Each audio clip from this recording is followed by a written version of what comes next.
Nako, heto na po mga kaubayan, Mike Defensor umaksyon na. Nako, eto mga karabin natin, kapapasok lang, plano nila, binulabog ni Mike. Aba, yan po mga kaubayan ang alamin natin at bibigyan ng reaksyon sa video ito. Pero bago po natin simulan yan, palike naman po ng video ito, malaking tulong po yan. Maraming salamat po at eto nga mga kaubayan. Bago po natin i-play yung video, eto pasadahan po muna natin itong mga nagte-trending na balita dito po sa social media. At eto nga eto pong si Attorney Jesus Falses mga kaubayan.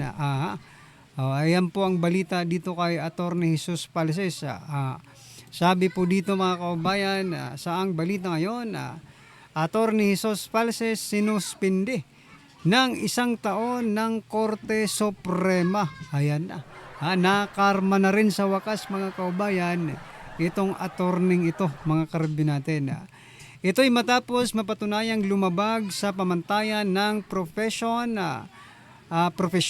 dahil sa paggamit umano ng malisyoso at mapanirang pananalita sa social media noong 2018 mga kaubayan.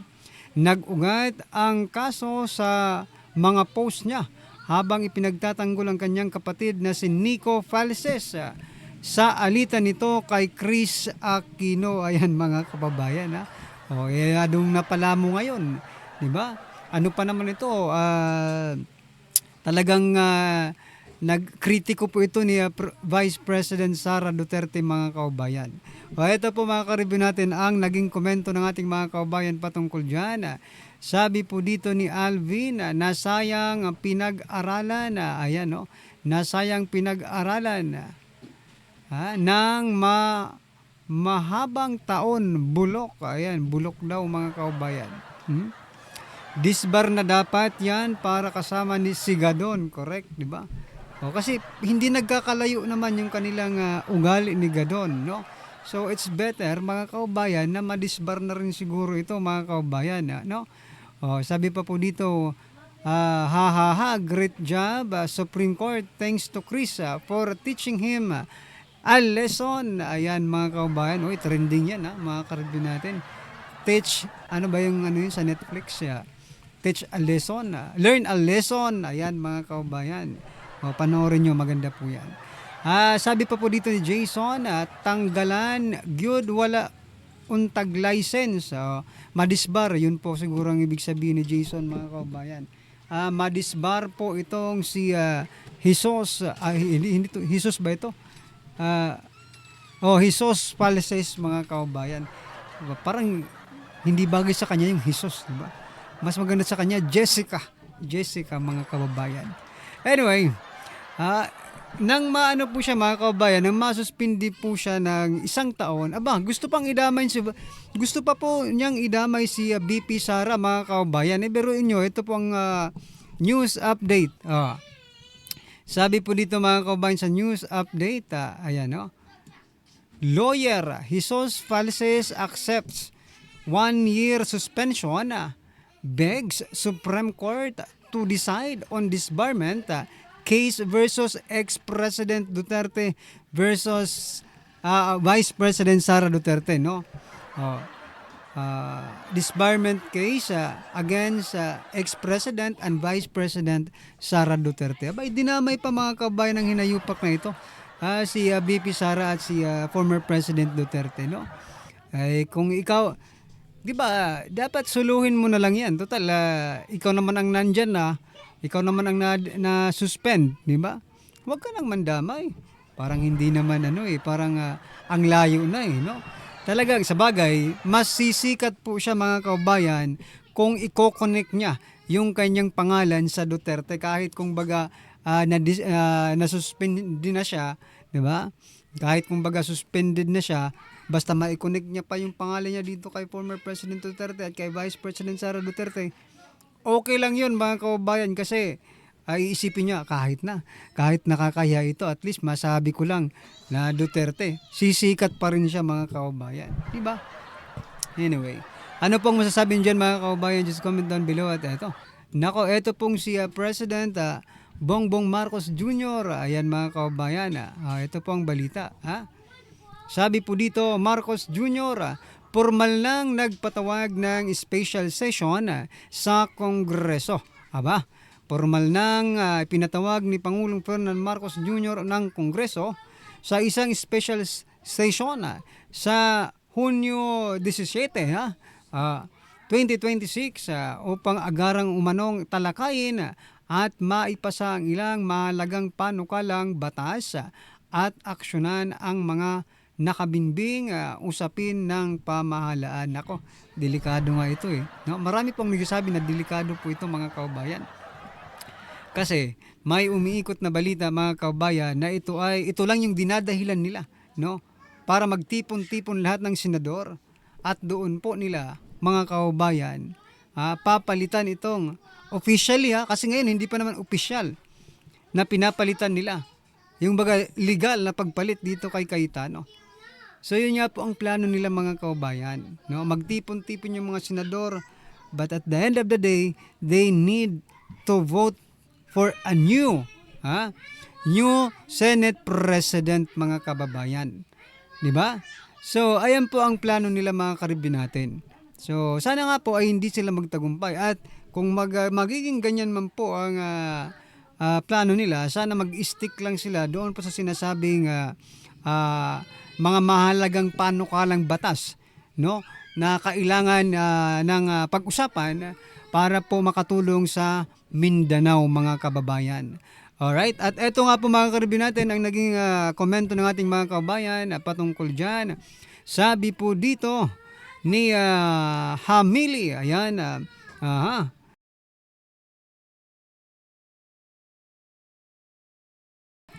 at ito nga po mga kababayan ang sabi ni Hamili, malaking binayad ni BBM Mastermind Sindikato. Aba, magnanakaw sa mga bayaran, bayaran media, pati communication, maraming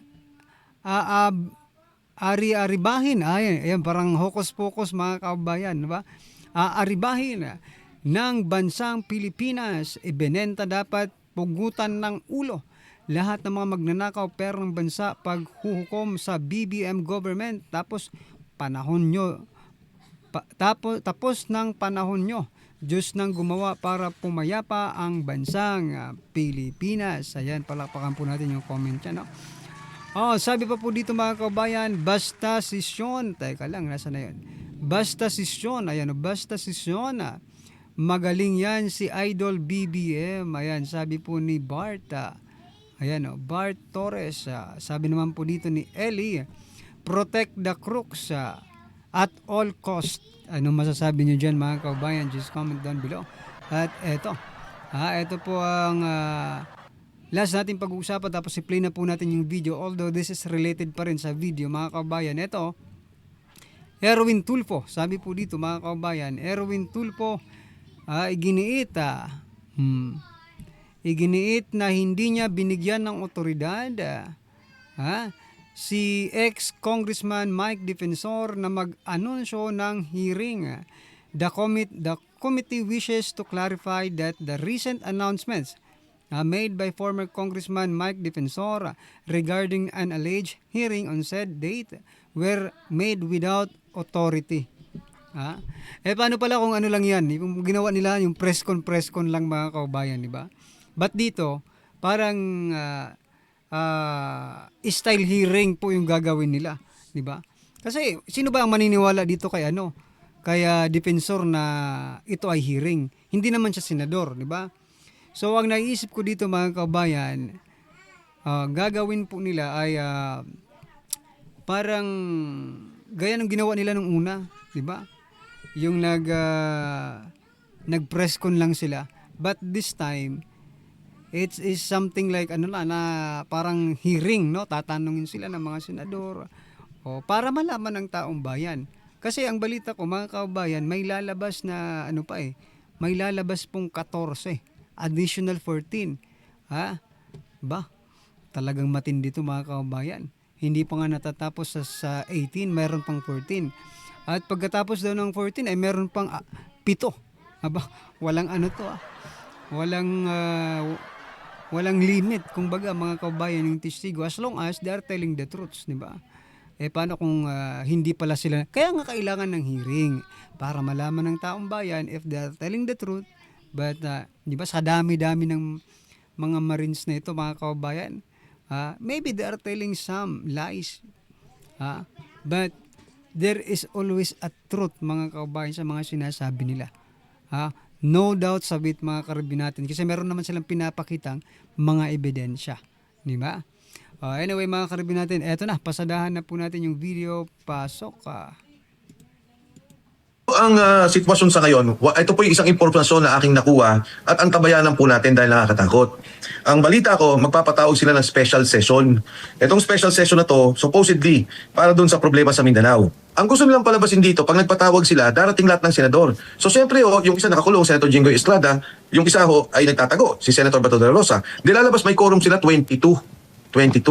Pipilit nila ngayon yung Senate President na sa 12 pa lang ay pwede na dahil ang quorum, gagawin nilang, ang membership ng Senado, gagawin nilang 22 na lang. Sandali ko, linawin natin ha. So supposedly special session yan for the Mindanao. For the Mindanao. Pero ipupolitikahin nila? Yes. Yan po ang balitang nakuha natin. Ngayon, pagka po nangyari yung 22, di ba, ang naging batayan nila, papalitan nila yung Senate leadership. Ang pangalawa nilang gagawin ay aarestuhin ang mga senador na may mga kaso. Grabe sila, no? Uubusin na nila ang Cayetano Black. Next na mangyayari, kaninong Blue Ribbon ang susunod? Meron po ba o wala? Kayo di ba, nakakausap niyo po si Senator Marcoleta. Kailan po ba ang next na Blue Ribbon? Ito po ang sitwasyon sa ngayon. Ito po yung isang impormasyon na aking nakuha at antabayanan po natin dahil nakakatakot. Ang balita ko, magpapatawag sila ng special session. Itong special session na to, supposedly, para dun sa problema sa Mindanao. Una sa upo sa lahat, hindi na po yan kailangan. Dahil meron na pong sapat na pondo para ayusin at tulungan kung ano man ang napinsala doon sa Mindanao. Hindi na kailangan na magkaroon ng deklarasyon ng Kongreso at hindi na rin kailangan magkaroon ng supplemental budget. Pero pag sila po yung nagka-special session, ang una nilang gagawin ay ipipilit nila ang pagbabago ng liderato ng Senado. Ipipilit nila na yung 12 ay pwede na. Kasi ano pong ibig kong sabihin? Kung naalala niyo yung Avellino versus etong Cuenco na kaso, noong una silang magdebate, 22 sila sa loob ng Senado. Nag-walk out yung kabila, yung 10. Pero yun po yung majority nung panahong yon. So ang sabi nitong 12, kami na ang majority.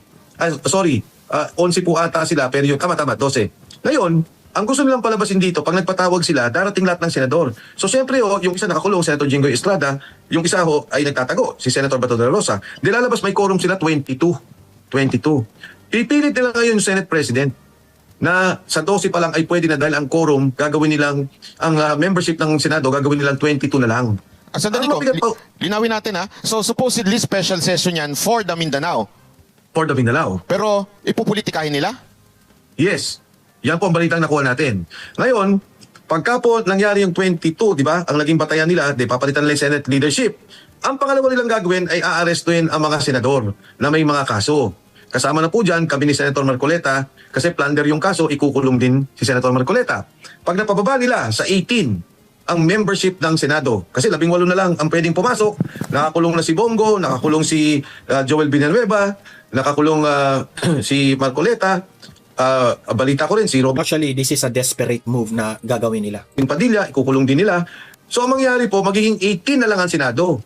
So ang 2/3 doon ay 12.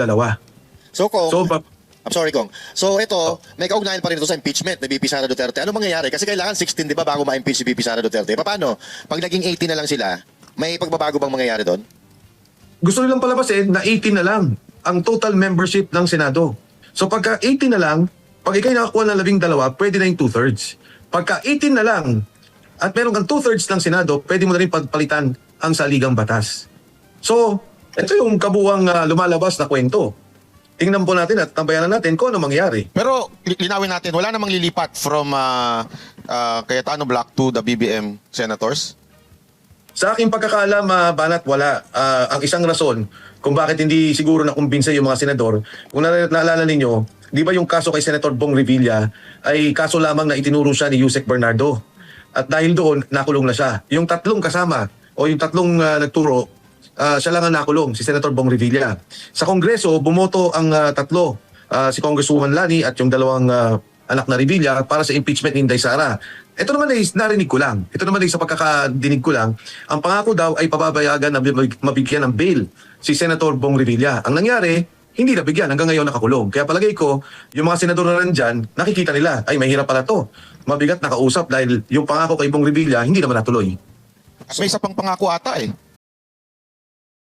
So yan mga kaubayan, no? Talagang trahidor ang administrasyong ito mga kaubayan. Anyway, ano po ang inyong opinion, reaction patungkol dyan mga kaubayan? Just comment down below. At syempre, huwag pong kalimutang i-like ang video ito. Malaking tulong po yan. Maraming salamat po.